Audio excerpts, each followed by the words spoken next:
News time کے معزز دوستو السلام علیکم۔ ترک فوج پر خونی حملہ، کئی فوجی ہلاک اور کئی زخمی۔ جوابی کارروائی کے حوالے سے ترک افواج نے خطرناک فیصلہ کر لیا۔ اسرائیل اور یونان کو ترکی کی جانب سے ٹف ٹائم دینے کا اعلان۔ دوسری جانب روسی خطرناک جنگی طیارے شام پہنچ گئے۔ شامی صدر بشار الاسد نے حیران کن ڈیل کر لی۔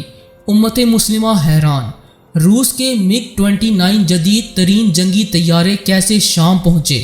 کیا اس ڈیل کے بدلے شام سے کوئی بڑا کام لیا جانا ہے؟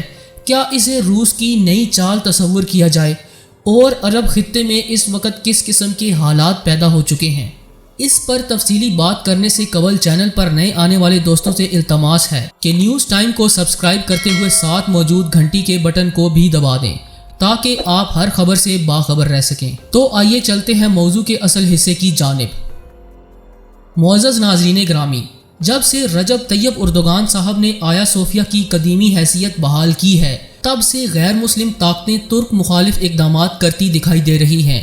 گزشتہ روز ترک فوج کے حوالے سے ایک ایسی خبر منظر عام پر آئی جس نے ترک فوج اور حکام کو متحرک کر دیا ہے۔ اطلاع کے مطابق عراق اور شام میں مسلح افواج کے حملوں میں متعدد ترک فوجی ہلاک اور زخمی ہو گئے۔ عرب خبر رساں اداروں کے مطابق عراق میں کردستان ورکرز پارٹی PKK کے مسلح جنگجوؤں نے ملک کے شمالی علاقے میں ترک فوج کے ایک قافلے پر حملہ کیا، جس کے نتیجے میں متعدد ترک فوجی ہلاک ہو گئے۔ غیر مصدقہ اطلاعات کے مطابق ہلاک ہونے والے ترک فوجیوں کی تعداد 25 سے 30 کے لگ بھگ بتائی جا رہی ہے، جبکہ اتوار کی صبح عراق کے جنوبی صوبہ ادلب میں معترب کے مقام پر نامعلوم مسلح افراد کے حملے میں 2 ترک فوجی زخمی ہوئے۔ اس عمل نے ترک حکام کو آگ بگولا کر دیا ہے اور شام میں موجود مخالف گروہ کے خلاف زبردست کارروائی کرنے کا اعلان بھی کر دیا گیا ہے۔ ترک دفاعی آفیسرز نے کہا ہے کہ ترکی اپنے فوجیوں کا بدلہ ضرور لے گا اور کردستان ورکرز پارٹی کے خلاف منظم کارروائی بھی عمل میں لائی جائے گی۔ سوال یہ بھی پیدا ہوتا ہے کہ کردستان ورکرز پارٹی نے ترک فوجیوں کے خلاف یہ کارروائی کیوں کی؟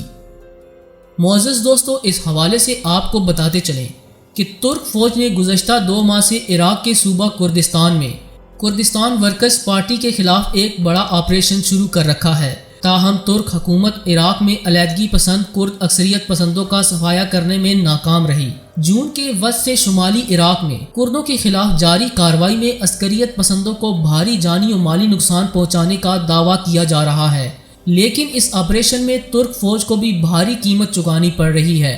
شمالی عراق میں ترک فوج نے درجنوں چوکیاں قائم کر رکھی ہیں۔ عراق میں ترکی کی فوجی مداخلت پر عراق نے متعدد بار ترکی سے احتجاج بھی کیا۔ بغداد 2 بار اپنے ہاں متعین ترکی کے سفیر کو طلب کر کے عراقی علاقوں میں ترک فوج کی کارروائیوں کے خلاف احتجاج کر چکا ہے، مگر اس کا کوئی اثر نہیں لیا گیا اور ترک فوج اپنی کارروائیاں جاری رکھے ہوئے ہے۔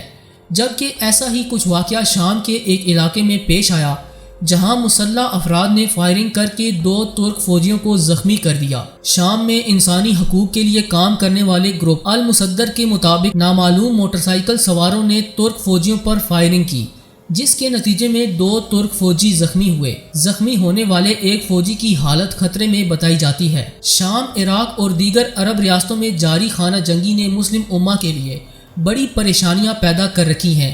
شام اور عراق کے اکثر متنازع علاقوں میں روسی، اسرائیلی اور امریکی افواج تعینات ہیں جو اپنے اپنے مفادات حاصل کرنے کے لیے یہاں کی خانہ جنگی کو ہوا دیتی ہیں۔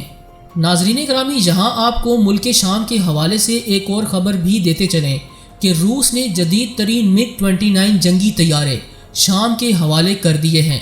چند ماہ قبل شامی صدر بشار الاسد نے روسی حکام سے ایک ڈیل کی تھی جس کے تحت یہ جنگی طیارے شامی حکام کے حوالے کیے گئے۔ روس اس وقت شام میں ہونے والی خانہ جنگی میں شامی حکومت کا ساتھ دے رہا ہے کیونکہ اس طریقے سے وہ عراق میں موجود امریکی فوجیوں کو نشانہ بناتا ہے۔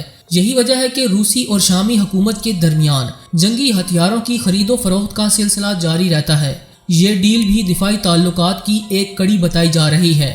شام میں متعین روسی سفارتکار نے ٹویٹر پر اپنے پیغام میں اس بات کی تصدیق کی اور کہا کہ روس کی جانب سے مگ 29 طیاروں کی دوسری کھیپ 2 طرفہ تعاون کے نتیجے میں شام کو فراہم کر دی گئی ہے۔ یہ انتہائی جدید اور خطرناک طیارے ہیں